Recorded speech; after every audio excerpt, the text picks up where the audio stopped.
नमस्कार, स्वागत है आपका बिहार समाचार में। आप सभी दर्शकों को नव वर्ष की हार्दिक शुभकामनाएं। आप सभी को हैप्पी न्यू ईयर। साथ ही बिहार सरकार ने भी बिहार वासियों को नए साल की शुभकामनाएं दी, नए साल की बधाइयां दी। साथ ही सरकार ने नए साल में बिहार वालों के लिए कई बड़ी घोषणाएं कर दी है, कई नए नियम भी लागू कर दिए गए हैं। बिहार वालों को नए साल का तोहफा दे दिया गया है। तो आज की बिहार की महत्वपूर्ण खबरों पर बात करेंगे। उससे पहले आपसे एक छोटी सी अनुरोध है, कृपया वीडियो को एक प्यारा सा लाइक अवश्य कर दीजिएगा। आपका लाइक करना ही हमारी मेहनत का फल होता है।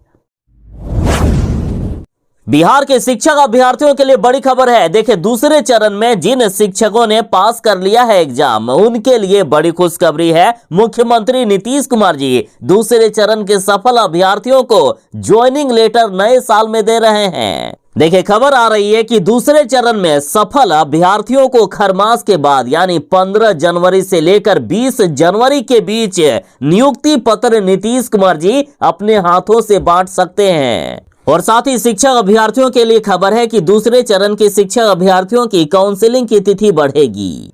पहले काउंसलिंग की तिथि 31 दिसंबर तक ही निर्धारित की गई थी, लेकिन बीपीएससी के द्वारा कक्षा 1 से लेकर 12वीं के वैसे सफल अभ्यर्थी जिनके डॉक्यूमेंट में त्रुटि है, उसे सुधारने के लिए 3 से 7 जनवरी तक का समय दिया गया है। इसलिए शिक्षक अभ्यर्थियों की काउंसलिंग की तिथि भी अब बढ़ाई जा रही है।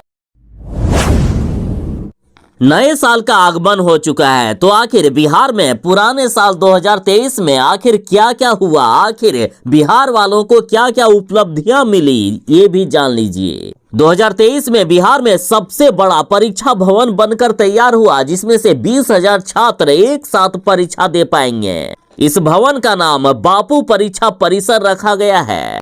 साथ ही बिजनेस कनेक्ट 2023 में बिहार में कई उद्योगपतियों ने फैसला लिया है कि बिहार में उद्योग लगाया जाएगा, जिसमें से लाखों बिहारियों को रोजगार मिलेगा। तो वहीं बिहार में शिक्षक नियुक्ति ने रिकॉर्ड बना दिया है। 2 लाख से भी अधिक शिक्षकों की नियुक्ति हुई 2023 में। 2023 में देश में पहली बार बिहार में जातीय गणना की रिपोर्ट प्रकाशित की गई। वर्ष 2023 में नालंदा ओपन यूनिवर्सिटी को मिला अपना बिल्डिंग। तो वहीं बिहार में 2023 में आरक्षण का दायरा बढ़ाकर 75% तक कर दिया गया। तो वहीं जेपी गंगा पथ गाय घाट तक बनकर तैयार हो गया। तो वहीं नवादा में 14,000 घरों में पहुंचा गंगा जल। साथ ही मीठापुर सिपरा ओवरब्रिज बनकर तैयार हो गया। साथ ही लोहिया पथ चक्र में बेली रोड में जाम के झंझट से मिल गया छुटकारा। कई वंदे भारत ट्रेन लॉन्च हुए, जिससे रफ्तार के साथ पूरा हो रहा है आनंददायक सफर। पुलिस विभाग में 22,794 पदों के लिए शुरू हुई बहाली। साथ ही गरीबों के लिए घर देने का फैसला लिया गया है। जिनके पास जमीन नहीं है उन्हें जमीन दिया जाएगा। गरीब परिवारों को बिजनेस करने के लिए 2-2 लाख रुपए तक दिए जाएंगे। बिहार के गरीबों के लिए बड़ी खबर है। सरकार गरीब परिवारों को 3-3 बकरियां दे रही है। देखिए, सरकार इस बार जाति और धर्म नहीं देखने वाली है, बल्कि सभी वर्ग के गरीब परिवारों को 3-3 बकरियां देगी। और ये बकरियां कोई सस्ती वाली बकरियां नहीं, बल्कि 15-15 हजार रुपये का बकरी मिलेगा। देखिए, बड़ी खबर है कि नए साल में गरीब परिवारों को जीविकोपार्जन के लिए सरकार बकरी देगी और इसका लाभ सभी वर्ग के बीपीएल परिवारों को मिलेगा। सामान्य जाति वालों को 80% व SC/ST वालों के गरीब परिवारों को 90% का अनुदान मिलेगा। दरअसल इस बार पशु व मत्स्य संसाधन विभाग ने योजना में बदलाव कर दिया है और अब जीविका नहीं बल्कि खुद विभाग के स्तर पर बकरी का वितरण होगा। इस योजना के लिए सरकार ने 5,22,85,000 रुपये का प्रावधान भी कर दिया है। देखिए, 3 उच्चतम नस्ल की बकरी का औसत मूल्य 15,000 रुपया है। यानी सामान्य वर्ग वालों को बकरी खरीदने के लिए 3,000 रुपये लगाने होंगे, जबकि SC/ST वालों को मात्र 1,500 रुपये लगाने होंगे। इस साल 3,941 परिवारों को 3-3 बकरी देने का लक्ष्य है। इसमें सामान्य वर्ग के 1,006, एससी के 2,200 और एसटी के 735 परिवारों को बकरी देने का लक्ष्य रखा गया है। योजना का क्रियान्वयन जिला स्तर पर होगा और जो बकरी लेने के लिए आवेदन करना चाहते हैं वे आधिकारिक वेबसाइट state.bihar.gov.in/AHD पर जाकर आवेदन कर सकते हैं। बिहार वाले जरा सावधान हो जाएं। बिहार में अभी ही बर्दाश्त से बाहर ठंड बढ़ चुकी है। बिहार में हाड़ कपा देने वाली ठंड की शुरुआत हो चुकी है, लेकिन अभी तो सिर्फ ये ट्रेलर है, असली फिल्म तो बाकी है। बिहार के इन 19 जिलों में बारिश का अलर्ट जारी कर दिया गया है। मौसम विभाग ने कहा कि बारिश के बाद बिहार में और भी ज्यादा ठंड बढ़ेगी। ठंड अपने पुराने सभी रिकॉर्ड को तोड़कर रख देगी। साथ ही मौसम विभाग की तरफ से किसानों को भी सलाह दी गई है कि जिन किसानों के फसल अभी भी सुरक्षित स्थानों पर नहीं पहुंचे हैं तो पहुंचा लीजिएगा, क्योंकि बिहार में 3 से 4 दिनों तक लगातार बारिश होने वाली है। मौसम विभाग के अनुसार नए साल में 3 से 4 दिनों तक लगातार बिहार के बक्सर, भोजपुर, रोहतास, भभुआ, औरंगाबाद, अरवल, पटना, गया, नालंदा, शेखपुरा, नवादा, बेगूसराय, लखीसराय, जहानाबाद, भागलपुर, बांका, जमुई, मुंगेर, खगड़िया के कई स्थानों पर मध्यम दर्जे तक की बारिश हो सकती है। साथ ही बिहार के जो अन्य बचे हुए जिले हैं वहां भी हल्की बारिश की संभावना जताई गई है। साथ ही बिहार वालों को ठंड से बचाने के लिए जगह जगह पर अलाव जलाए जा रहे हैं। डीएम खुद सड़कों पर जाकर अलाव की क्या व्यवस्था है, गरीबों को पर्याप्त सुविधा दी जा रही है या नहीं, इसकी भी निगरानी कर रहे हैं। साथ ही गरीबों को कंबल बांटा जा रहा है। सरकार ने कहा है कि गरीबों को कंबल बांटने के लिए सरकार के पास पैसे की कोई कमी नहीं है। हर एक जरूरतमंद को कंबल मिलना चाहिए। नए साल का आगमन हो चुका है। नए साल के आगमन के साथ ही बिहारी नए जोश के साथ काम करने को तैयार हैं, तो वहीं बिहार सरकार भी दोगुने जोश के साथ फिर से बिहार के विकास के लिए तत्पर है। पिछले साल यानी वर्ष 2023 में गरीबों को लेकर बड़ा फैसला लिया गया कि बिहार के 94 लाख गरीब परिवारों को सरकार 2-2 लाख रुपए देगी। देखिए, बिहार में कुल मिलाकर अभी 94 लाख गरीब परिवार पाए गए हैं। उन सभी परिवार के एक सदस्य को रोजगार हेतु 2 लाख रुपए की राशि किस्तों में उपलब्ध कराई जाएगी। साथ ही 63,850 आवास विहीन एवं भूमि विहीन परिवारों को जमीन खरीदने के लिए सरकार 1-1 लाख रुपए देगी। साथ ही इन परिवारों को मकान बनाने के लिए भी 1,20,000 रुपया दिया जाएगा। तो वहीं 39 लाख परिवार जो झोपड़ियों में रह रहे हैं उन्हें भी पक्का मकान मुहैया करवाया जाएगा। उसके लिए सरकार 1,20,000 रुपया करके घर बनाने के लिए दे रही है। साथ ही सतत जीविकोपार्जन योजना के तहत 2 लाख रुपया करके सरकार देगी।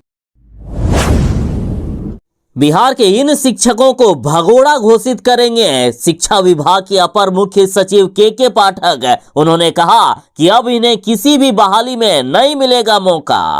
देखिए, शिक्षा विभाग के अपर मुख्य सचिव के पाठक ने ऐसे बीपीएससी पास शिक्षकों को चिन्हित करने का निर्देश दिया है जो योगदान देने के बाद से लगातार स्कूल से गायब हैं। के पाठक ने ऐसे शिक्षकों को भगोड़ा घोषित करने की बात कही है। देखिए, पहले चरण में चयनित 1 लाख से भी अधिक शिक्षकों ने अब तक योगदान दे दिया है। दूसरी तरफ योगदान देने के बाद कई शिक्षक अपना इस्तीफा भी सौंप चुके हैं। नौकरी छोड़ने की अलग अलग वजह उन्होंने बताई है। वहीं दूसरी ओर योगदान देने के बाद भी कई बीपीएससी शिक्षक लगातार गायब रह रहे हैं। तो अब ऐसे शिक्षकों को शिक्षा विभाग भगोड़ा घोषित करने वाला है और जिन शिक्षकों की सूची तैयार होगी उन्हें अगले चरण की शिक्षक बहाली में भी शामिल नहीं किया जाएगा। सिर्फ अगले चरण ही नहीं, उन्हें किसी भी शिक्षक बहाली में शामिल होने का मौका नहीं मिलेगा। तो जरा बच के। अब नए साल में मरीजों को मिलेगी राहत। 1 जनवरी से IGIMS पटना में मिलेगी मुफ्त दवा व जांच की सुविधा। देखिए, नए साल में यानी 1 जनवरी से ही राज्य के सरकारी अस्पतालों की भांति अब इंदिरा गांधी आयुर्विज्ञान संस्थान यानी IGIMS पटना में इलाज कराने वाले सभी मरीजों को अब मुफ्त दवा व जांच की सुविधा मिलेगी। साथ ही ऑपरेशन की सुविधा भी अब फ्री में मिलने वाली है। मुख्यमंत्री नीतीश कुमार जी ने बड़ी घोषणा कर दी है। बिहार के सरकारी स्कूल के शिक्षकों के लिए बड़ी खबर है। नए साल के पहले दिन खुलेंगे बिहार के सभी सरकारी स्कूल, लागू होगी उपस्थिति की नई व्यवस्था। अब देखिए, नए साल के पहले दिन 1 जनवरी को भी बिहार के सभी सरकारी स्कूल खुले रहेंगे। उस दिन से सभी माध्यमिक एवं उच्च माध्यमिक विद्यालयों के प्रधानाध्यापक नई व्यवस्था के तहत शिक्षकों की दैनिक उपस्थिति एवं कक्षाओं से संबंधित रजिस्टर को मेंटेन कर उसका उपयोग शुरू कर देंगे। दरअसल के पाठक का कहना है कि 2 जनवरी से बच्चे के लिए स्कूल भी खुल जाएंगे, बच्चे स्कूल में आ जाएंगे। उस समय शिक्षक यदि रजिस्टर मेंटेन करने में समय दे देंगे तो बच्चों को पढ़ाएंगे कौन? इसलिए बच्चों के पढ़ाने का समय बर्बाद नहीं होना चाहिए। जो एक्स्ट्रा काम करना है तो 1 जनवरी को जब स्कूल खुले रहेंगे उस समय प्रधानाध्यापक को कर लेना है, और जब 2 जनवरी से बच्चों के लिए भी स्कूल खुल जाएंगे उस समय बच्चों को पढ़ाने का काम करना है। एक्स्ट्रा काम नहीं होना चाहिए, समय की बर्बादी नहीं होनी चाहिए। बीजेपी में कई राजनीतिक प्रस्ताव पास हुए हैं। मिशन 2024 की तैयारी में जुट गई है बिहार बीजेपी। देखिए, बीजेपी पार्टी की बैठक में यह प्रस्ताव पारित हुआ कि सभी नेता और कार्यकर्ता अब किसी से फोन पर हेलो या मिलने पर प्रणाम नहीं बल्कि राम राम कहेंगे। इसके साथ ही अगले 2 महीने तक यानी 24 जनवरी से लेकर 24 मार्च तक हर विधानसभा क्षेत्र में कम से कम 10,000 लोगों को अयोध्या धाम लेकर रामलला का दर्शन कराने जाएंगे। या यूं कहिए कि पिछली बार जब चुनाव हुआ था उस समय हम राम मंदिर बनवाएंगे ये कह के बीजेपी वालों ने वोट लिए थे, और इस बार भी राम के नाम पर ही वोट लेने की तैयारी कर दिए हैं बीजेपी वालों ने। ये बीजेपी वाले जानते हैं कि असली मुद्दों पर हम बात करेंगे तो जनता हमें वोट नहीं देगी। बीजेपी वाले कभी भी महंगाई पर बात नहीं करेंगे, नौकरी रोजगार पर बात नहीं करेंगे, देश में जो गरीबी और भूखमरी बढ़ी है उस पर ये बात नहीं करेंगे।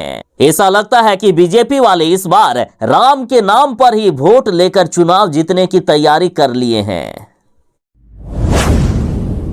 देखिए, बिहार में कैसे कैसे धंधे हो रहे हैं। महिला को गर्भवती करने का ऑफर देकर ठगी करने का धंधा करने वाले पकड़ाए। देखिए, बिहार के नवादा में साइबर थाने की विशेष जांच टीम ने महिलाओं को गर्भवती करने के नाम पर युवाओं से ठगी करने वाले बड़े गिरोह का खुलासा किया है। दरअसल ये अपराधी ऑल इंडिया प्रेग्नेंट जॉब नामक फर्जी संस्था के नाम पर बेबी बर्थ सर्विस चला रहे थे। ये लोग किसी को भी फोन लगाकर कुछ महिलाओं को गर्भवती करने की बात करते थे। गर्भवती करने पर 13 लाख और नहीं कर पाने पर भी 5 लाख रुपए देने का झांसा देते थे। जब बात बन जाती थी तो उन्हें महिलाओं का फोटो भेजा जाता था और उनका भी फोटो व अन्य ब्यौरा फोन पर मंगा लिया जाता था। उसके बाद रजिस्ट्रेशन के नाम पर 799 रुपए ऑनलाइन मंगाए जाते थे। फिर सिक्योरिटी फीस के नाम पर 5 से 20 हजार रुपया तथा अन्य मदों के नाम पर ठगी की जाती थी। मुख्यमंत्री नीतीश कुमार जदयू के राष्ट्रीय अध्यक्ष बन गए हैं और अब नीतीश कुमार झारखंड, यूपी और हरियाणा में रैली करेंगे। मुख्यमंत्री नीतीश कुमार जी की रैली झारखंड के रामगढ़ में 21 जनवरी को व हरियाणा के रोहतक में 17 फरवरी को होने वाली है। तो वहीं उत्तर प्रदेश की रैली जनवरी के अंत में होने की संभावना है। जैसे जैसे लोकसभा चुनाव का समय नजदीक आ रहा है, मुख्यमंत्री नीतीश कुमार जी अपने पार्टी के प्रचार में लग गए हैं। मुख्यमंत्री नीतीश कुमार जी ने ठाना है कि इस बार मोदी को हराना है, इस बार इंडिया गठबंधन को जिताना है।